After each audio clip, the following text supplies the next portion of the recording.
Hello and welcome back to Highway to Hoover, a production of SEC Extra over at D1Baseball.com. I'm your host, Joe Healy, joined today by Nick Marcinko of GatorCountry.com. We're going to talk about the Florida Gators, which don't look now, but they are rapidly climbing up the SEC standings, which is something I certainly did not anticipate 4 or 5 weeks ago. So we'll talk about what has gone on there that has led the Gators to this point. We're going to get into a lot of different stuff. But first, I have to remind you that this episode of Highway to Hoover and every episode of Highway to Hoover this season is brought to you by Academy Sports and Outdoors, which is your new home for Jordan Brand. Gear up today and take flight. Make your play in the latest head-to-toe Jordan gear for the entire family, available in-store and at academy.com. Unleash your greatness with Jordan Brand, now at Academy. First off, Nick, I appreciate you taking some time to join me today. Of course. Thank you for having me, Joe.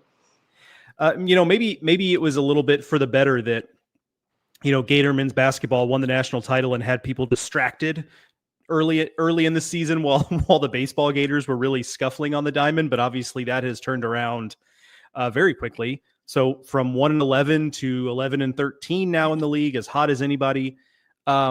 I'll raise my hand first before I ask you this question and say I thought they were toast because not just the record, but also the injuries. Was there any inkling for you personally or just in talking to those around the program that this type of turnaround was possible? Yeah. So, I mean, this is my third season covering the team. And the one thing that I picked up from Kevin O'Sullivan and his staff is that he has a knack for getting his guys to play at the highest, at their best level when it matters most. I mean, we saw it last year. The struggles weren't quite, this bad or for this long, but they do get, to a point every year, it seems like, where they're playing their best ball when it matters most. And so to answer your question, there was, Kevin O'Sullivan was almost in shock, I think. All the injuries, everybody in this league goes through, injuries, but Florida seemed to all happen right at the same time. I mean, Kyle Jones, your leadoff hitter, out for the season after just a few games. Then you have Cade Curlin, also out for the season. And, he was opening lineup, 5-hole hitter. But so I think the confidence kind of got shot a little bit with the team. And I kept telling people, I was like, this team just needs to find a series win somewhere. They need to get a win. And then you could possibly see the ball start rolling. But I will give Kevin O'Sullivan and the Gators credit. They never really lost confidence. You could tell about 1-11 that, everyone was saying around the program, we're going to turn this around. We're going to turn this around. And here we are. They're sitting at, 11-13 in the conference and right back in the postseason picture. But I will say, for me personally, at 1-11, I thought it was done. Because we've seen Kevin O'Sullivan turn it around before, but this was different with all the injuries and 1-11, and it was just a disaster from the start. But they're playing really good ball right now. Yeah, no doubt about that. It's kind of amazing because it's not like the injury stuff has really been resolved, right? Because it's like you lost guys for the year, and now Colby Shelton is banged up, and I think it's safe to say he'll be limited the rest of the way. And yet, right? And so there are a lot of answers to this question probably, but in your mind, of the millions of possible answers here, like what do you think's been the biggest catalyst over the last, let's call it 6-8 weeks? I would say the offensive consistency, the turnaround at the plate. I mean, so the pitching kind of is still struggling. They're still struggling to find kind of a middle reliever on the weekend that can go and get them innings. I mean, Jake Clemente has turned it around. Got a chance there on Sunday when Pierce Capalla went down. Didn't really work out for him there on the weekend, and he went back into his reliever role, and he's been outstanding. And he has single-handedly saved Florida several games. He's kind of in that like Brandon Neely role from last year that I know you remember. And they're leaning on him a ton, and we'll see if that can kind of hold up. But I think the biggest difference for me has been the offensive consistency. I think early in the season they were. It seemed like the bats would be red hot one inning and then ice cold for the rest of the game. And it seems like they were getting most of their offensive production in one inning. And then the rest of it was just kind of, zeros on the board the rest of the way. And they were hoping their pitching staff would hold up, and it just wasn't happening. But I think, over the last month, I think basically the offensive consistency has just been, I mean, guys are executing at a high level. They're being very aggressive on the base pass. They're playing a little small ball when they have to, which is very unlike Kevin O'Sullivan. But he entered this season kind of with a different philosophy on that front, saying, how they constructed their roster through the transfer portal. They tried to add a nice mix of guys with speed, position versatility on defense, a little bit of power. Because in years past they've beat teams via the long ball, and they can hit the long ball this year too, but they try to win on it in different ways offensively, and I think that consistency throughout the season, or really in the last month has been the difference maker in my opinion, because the pitching staff still really isn't getting the job done. But I mean, you go back and you look at that Arkansas series. Florida offense was phenomenal for 3 games, really. I mean, they executed. 2-out hitting has been a big thing, a big turnaround as well. And that's one of the most important things in the SEC. You have to be able to get hits with 2 outs. So I think just the offensive production, the difference from the first month to maybe this last month or last 6 weeks has been key to Florida's turnaround. Two-part question here. Where would Florida be without Luke Heyman being quietly one of the best power bats in the league during SEC play? And then secondarily, what have you heard from whether it's Luke Heyman or just, some of the coaching staff about what has worked for him this year that's made him just a more complete hitter, frankly, against the best pitchers he sees? Yeah, so I actually, I talked to Luke a couple weeks ago when he was, on this amazing tear at the plate. Because if he didn't hit that well during non-conference, at least if you're looking at the numbers, and it's kind of weird. That's the opposite of what most hitters do. Is they smash the ball in non-conference play, and then you see that average drop, and that's pretty much everybody across college baseball. And it was kind of the opposite for him. He scuffled a little bit at the plate in non-conference, and then now is seeing the ball maybe better than anybody in the country. And I asked him, I said, what was that like, and what changed for you? And he said nothing really changed. He thought he was seeing the ball very well in non-conference play, just wasn't finding, the grass. And so he just kind of, stuck with his mindset. But his improvement from last year to this year, and I think what doesn't get talked about enough about Luke Heyman is he is catching every single game for Florida. And I know a lot of teams have that, but like, the amount of stress that puts on your body to have the power to hit the home run. I mean, I think he has 10 home runs in conference play or 9 in conference play, and just 10, and just a few in non-conference play. But the stress that catching puts on your body every single day, and the fact that he's able to go out there and still have the power and the success that he's having at the plate is really, really impressive. But he said there was no, he didn't really change much.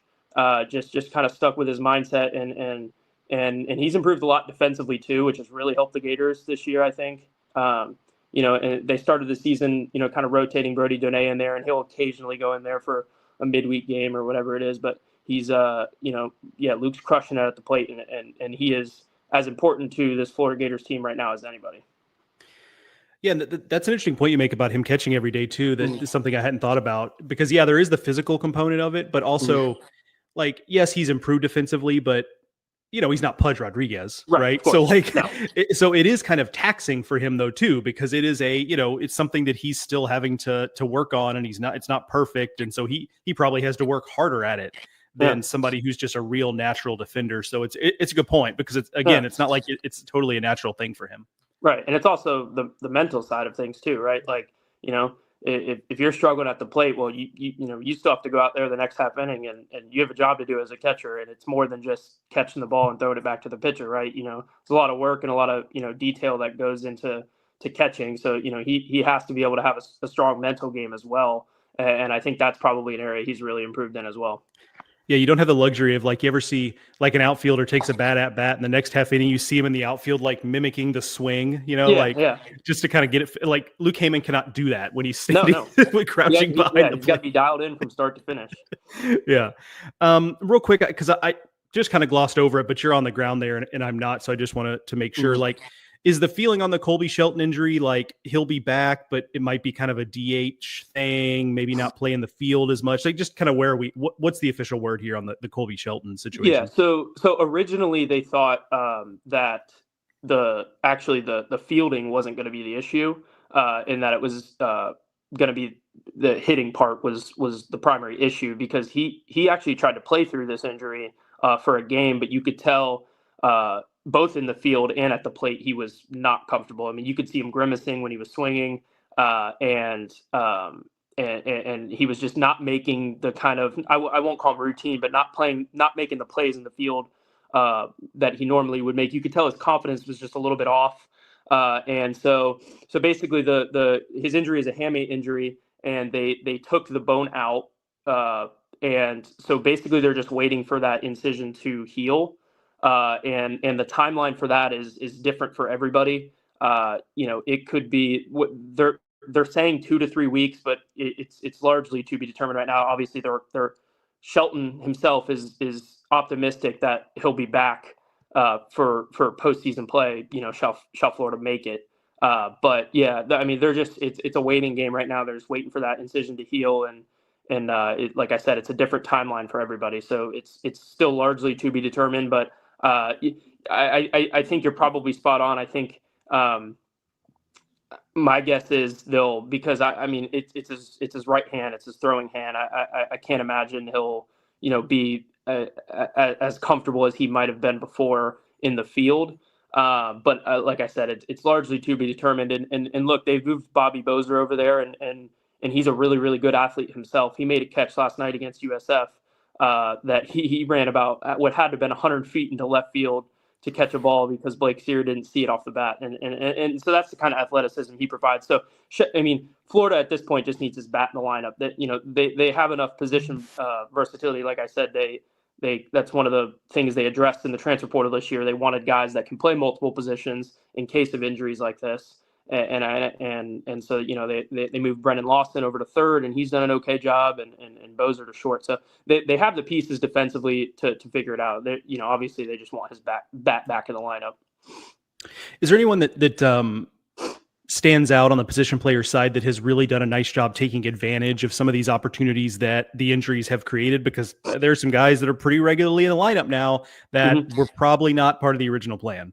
Yeah, I would say Hayden Yost, especially as of late. What he's, keep in mind, Hayden Yost tore his ACL less than a year ago, and he was ready by opening day. He absolutely killed the rehab portion of that injury, and he stepped in, and Kyle Jones, who was projected to Florida's leadoff batter. I know he's considered one of the higher rated MLB prospects on the team, as just a sophomore.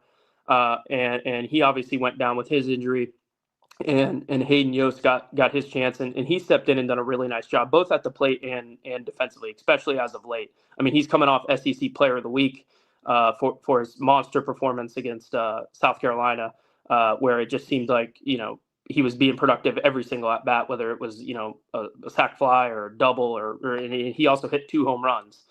And he's a guy that doesn't bring too much power to the plate, but when he gets a hold of one, he can hit it a long way. And he's a good athlete. He's a really good base runner. He's got great speed. He's made a couple of fantastic plays in center field. He's a guy that wasn't on the opening day lineup card. And O'Sullivan knew that this would kind of be not an issue. I mean, it's a good problem to have when you have this much depth. But their whole plan for the first few months of the season was to kind of work everybody in the game. Because they had about 5 outfielders at the time that they felt comfortable playing against SEC teams, and so, but the injuries happened, and Yost has really stepped up. And another guy is Ty Evans, who obviously, everyone kind of thought he had turned it around. Because I think he's a career like 250 hitter. But he had that monster 2023 College World Series where he set the College World Series home run record with 5, and then followed that with a kind of a breakout 2024 season, hit 316, had 13 home runs, and then had his season cut short due to a wrist injury. And he came back for his senior season, and it obviously hasn't went as planned. But he's Kevin O'Sullivan said it the other day. He said, we're not going to get to where we want to be without Ty Evans in our lineup, because he kind of provides that power, and he's also one of the most respected players on the Gators roster, just in terms of leadership, and he's just so well liked and everybody loves him. And as cliche as it is to say, the team seems to play better when Ty Evans is swinging a hot bat. And he's another guy that, again, he took a 3-week, like I said, he was really scuffling to start his senior season. I think he was hitting 220 through the first 70 at bats. But his spark in the lineup, specifically in Game 3 against Arkansas, where he provided Florida that much needed insurance home run, and then he obviously had a great weekend at the plate against South Carolina as well. And he's a guy that again, Florida's going to have to lean on if they, especially with all 3 starters out offensively with injuries. He's a guy that Florida's going to have to lean on to get where they want to go.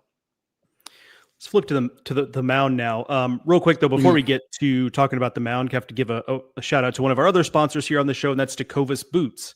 Whether it's the leather in your glove or your tailgating chairs, baseball people know that quality matters. That's why we love Tecovas Boots. Born in Texas, just like yours truly, handcrafted with over 200 meticulous steps and comfortable from day one, they're perfect for wherever the college baseball season takes you.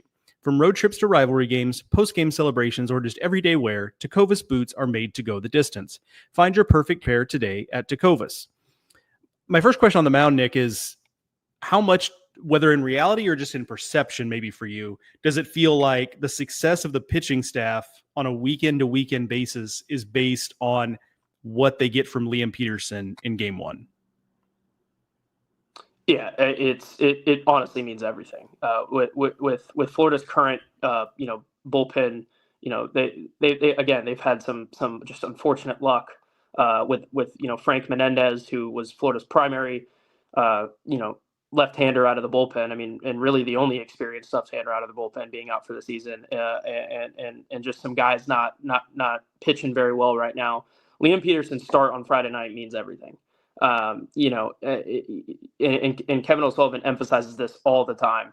He needs to go out and give Florida six strong innings. And I always say this to Gator baseball fans, but and this as well as anyone, winning on Friday is very important. But how you win is just as important for taking a series, because if let's say you win a 12-11 shootout on Friday night, but you burn through 4 or 5 bullpen arms in Florida's case, where they're not as deep as other teams in the country out of the bullpen, that's going to set you back for games 2 and 3. I always say this: winning is important on Friday, obviously, and you take that over anything, but how you win is also very, very important. And I think that's where Liam Peterson comes in, because if he can kind of set the tone there on Friday night and give Florida 6 innings, get deep into the ball game, they can turn it over to Jake, who is very capable of throwing 3 innings to a 9-out save to close the game. Well, that sets up Florida's bullpen for the rest of the series. And at this point in Florida's season, they really can't afford to go through 4 or 5 arms on Friday night and kind of tax that bullpen for the rest of the series, especially considering on Sunday they really don't have a Sunday starter right now.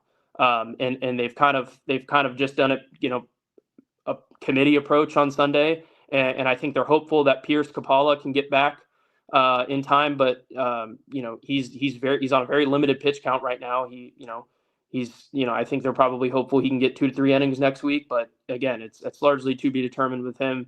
So Friday night is and Liam Peterson in particular. If you're looking at one of the most valuable players on the team right now, it's him, because he has the ability to set the pace for the weekend, and it's just so critical.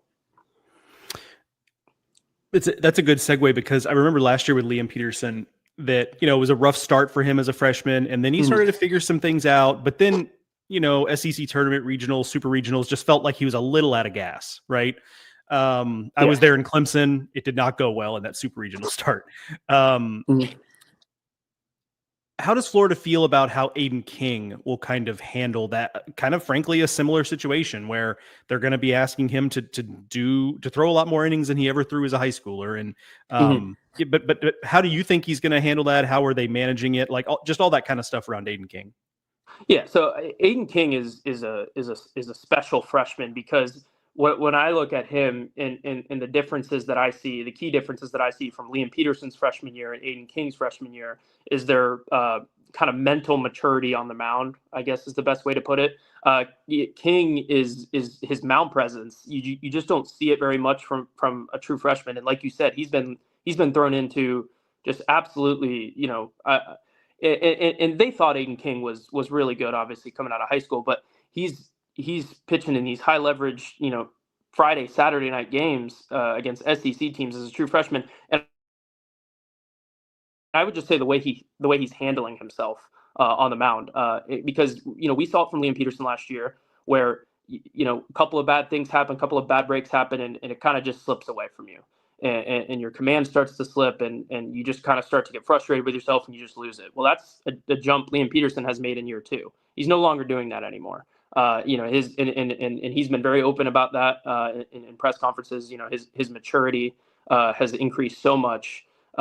He's just not getting hit around for these big innings like we saw in his freshman year. And I would say Aiden King kind of already has that. I mean, there's certainly room for improvement there, but just his mound presence and the way he carries himself, and he doesn't let these tough breaks, whether it be a bloop single or a bleeder into the outfield.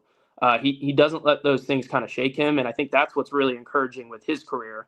And it's actually funny. I remember the preseason press conference with Kevin O'Sullivan, and we were asking him about Aiden King, and Kevin O'Sullivan doesn't do comparisons to which most coaches don't, but he tries very hard not to compare pitchers to other pitchers that maybe he's coached or seen in his long coaching career. And he was about to compare Aiden King to somebody very, very great, and he stopped himself. But the coaching staff believes in him, and look, they wouldn't be pitching him on a Saturday if they didn't. And I remember in that preseason press conference, they said we would have, Kevin said we would have no problem, putting him in on a weekend against an SEC team right now. And that was before he had even pitched in his first college game. And so, they're obviously very high on Aiden King, and he's going to have a great career here and has a chance to be a really, high draft pick. We've mentioned it a couple times, but Jake Clemente obviously has been a revelation in the bullpen. I think your comparison to Neely is apt. I've kind of felt the same way watching him the last few weeks. But what is being a reliever unlocked for Jake Clemente? Yeah, I mean, it seems like he likes to have the ball at the end of the game. I mean, I know that's cliche to say, but you just look at his mound presence, and this is, everyone going through every pitcher in college, or I won't say every, but most pitchers in college that I've talked to, they all want to start, right? They pitch at the high school level, and their dream is to be a starter, and that's pretty much everyone's dream. But you look at Jake and the confidence he's pitching with right now. He wants the ball in those high leverage clutch situations late in the game, and I think that's maybe what is amping him up a little bit. And I think it's kind of unlocked a new level for him because he's just pitching with just incredible confidence. His fastball looks as good as it's been all season. He draws a ton of swing and misses. Rises up in the zones. Hitters swing right through it. And his issue has always been command. If he can locate, his fastball slider for strikes, he's as good as any pitcher in the country. But and that's where he ran into trouble as a Sunday starter. He just wasn't really throwing strikes, and teams were kind of getting to him that way. But it's I asked him about it a couple weeks ago. I said, why is this happening? What's kind of different for you in this role? And he said nothing's really different. I just like having the ball on in the back end. It gives me confidence, and I can tell you this: Clemente appreciates the confidence Florida staff has in him, because they'll give him the ball in the 7th inning, and they have no plans to put anybody else in the game. It doesn't matter if he's struggling, if what he's finishing that game, whether Florida wins or loses. And I think that also unlocks a little bit of confidence within himself. He's looking around and saying, "Hey, this is my game, win or lose," and he's going out and getting the job done. So like I said, I think it just has unlocked just a new level of confidence and a new motive for him. He's a guy who just wants the ball late in the games. My last thing on the mound is I'm kind of curious of the guys who have gotten some run this portion of SEC play. I'm thinking about guys like, McNeely, Barbary, Philpott, Christian Rodriguez. Pick your name.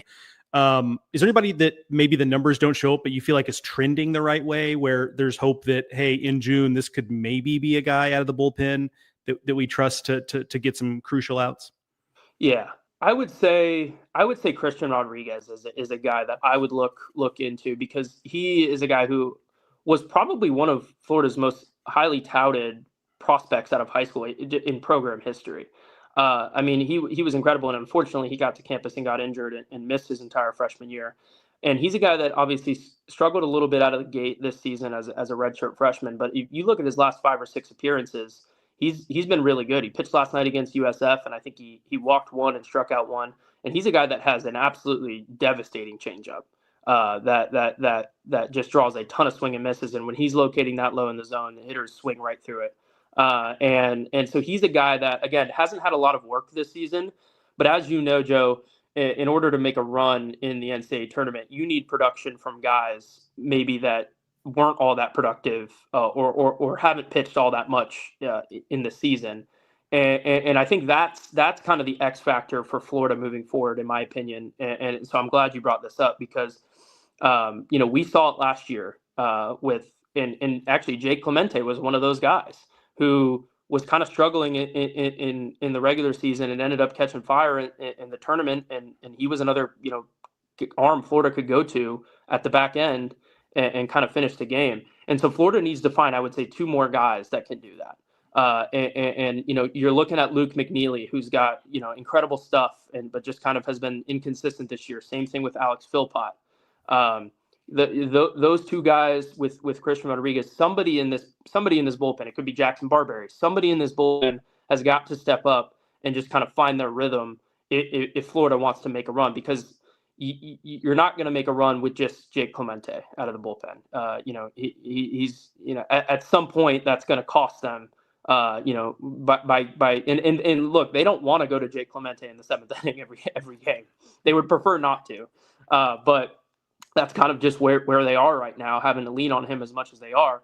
But in order to make a run, you have to have guys that step up in big time moments. And Florida's still searching for that, but there's still time and a couple weekends left here in the regular season, and then the SEC tournament, and then it's showtime. And Florida's got to find, I would say, at least one more, probably 2 more arms that they can really turn to for high leverage spots on the weekend. And I like Christian Rodriguez as a guy to do that, but I would say you have to look towards Luke McNeely and Alex Philpott as well, because those guys just have some of the most talent on the team. I mean, Alex Philpott started the season as Florida's closer, and Kevin O'Sullivan doesn't take that role lightly.